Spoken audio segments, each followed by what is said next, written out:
कमाल के हैं, झूठों से सच्चाई की उम्मीद रखते हैं। महाराष्ट्र और झारखंड के इलेक्शन की डेट आ चुकी है। करीब 13 और 20 तारीख को झारखंड में वोटिंग होगी और 20 तारीख को महाराष्ट्र में वोटिंग होगी नवंबर की। और मैं एक बात और बता दूं कि 23 नवंबर को रिजल्ट आएगा। अब ये दो राज्यों में कौन जीतेगा, बहुत सारे लोगों के अंदर ये प्रश्न उठ रहा होगा। तो मैं कह दूं कि अभी जितने भी ओपिनियन पोल है वो तो यही बता रहे कि इंडिया अलायंस आगे महाराष्ट्र में और झारखंड में कुछ भी हो सकता है। लेकिन मैं कह दूं कि यही एग्जिट पोल और यही ओपिनियन पोल का क्या हाल हुआ हरियाणा के इलेक्शन में सब जानते हैं, इसीलिए हमको इस पे ट्रस्ट नहीं करना चाहिए। हम देखेंगे लॉजिकली। तो महाराष्ट्र और झारखंड में अभी इंडिया अलायंस की सरकार है और महाराष्ट्र में एनडीए की सरकार है जिसे महायुति कहते हैं और उसके चीफ मिनिस्टर है एकनाथ शिंदे। यहाँ पे मैं क्लियर कर दूं कि महाराष्ट्र में ऐसा कहा जा रहा है कि इंडिया अलायंस आ सकती है क्योंकि वहाँ पे मराठा आंदोलन और बहुत सारी चीजें हैं जो कि बीजेपी के अगेंस्ट जा सकती है। और हाल ही में बाबा सिद्दीकी जी की जो मौत हुई है वो सीधा इंडिया अलायंस को फायदा कर सकती है। मुस्लिम वोट इंडिया अलायंस में जा सकते हैं और इंडिया अलायंस ये साबित करने में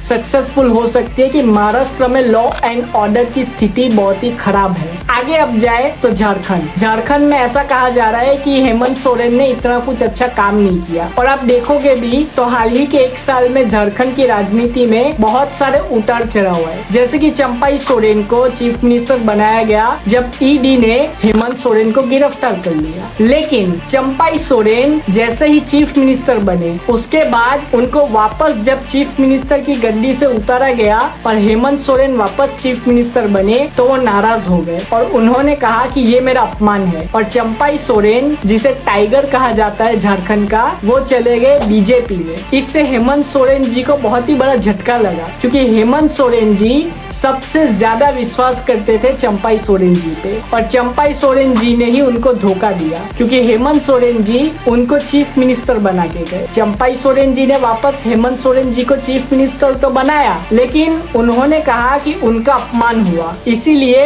वो जेएमएम छोड़ के चले गए बीजेपी में। अब आगे झारखंड में चंपाई सोरेन जी जो बीजेपी में गए हैं तो चंपाई सोरेन जी के जितने भी वोट्स है वो सारे के सारे बीजेपी में जाएंगे और उसका नुकसान हेमंत सोरेन जी को उठाना पड़ेगा। वहीं पे महाराष्ट्र में देखे तो महाराष्ट्र में कांग्रेस को कम सीटें लेनी पड़ेगी। अगर शिवसेना यूबीटी और जो शरद पवार की एनसीपी है उनको ज्यादा सीटें मिलती है तो वो बहुत ही अच्छा परफॉर्मेंस करेगी महाराष्ट्र में और महाविकास आघाड़ी की सरकार बन सकती है। लेकिन अभी जो ओपिनियन पोल्स आ रहे हैं उसमें ये बताया जा रहा है कि महाविकास आघाड़ी शायद 150 प्लस सीट्स लेके आए जो कि मेजोरिटी से कुछ ही ज्यादा है। अगर मेजोरिटी से मिनिमम 10 to 20 सीट ज्यादा लानी पड़ेगी महाविकास आघाड़ी को तभी उनकी सरकार हो सकता है टिक पाएगी, वरना 4-5 सीटें ज्यादा लाई तो बीजेपी तो आराम से उनकी सरकार गिरा देगी।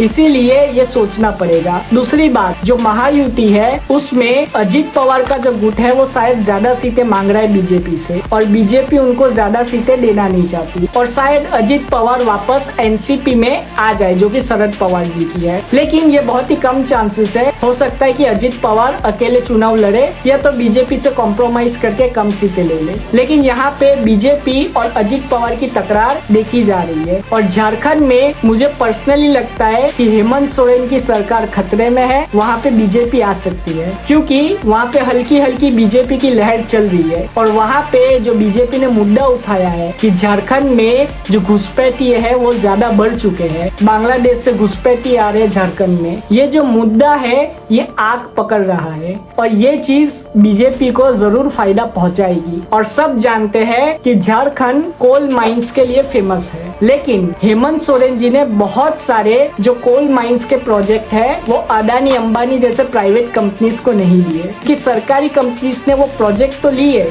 लेकिन उसके सामने उतना फायदा नहीं दिया। आप अपनी राय कमेंट में जरूर बताएं। जय हिंद।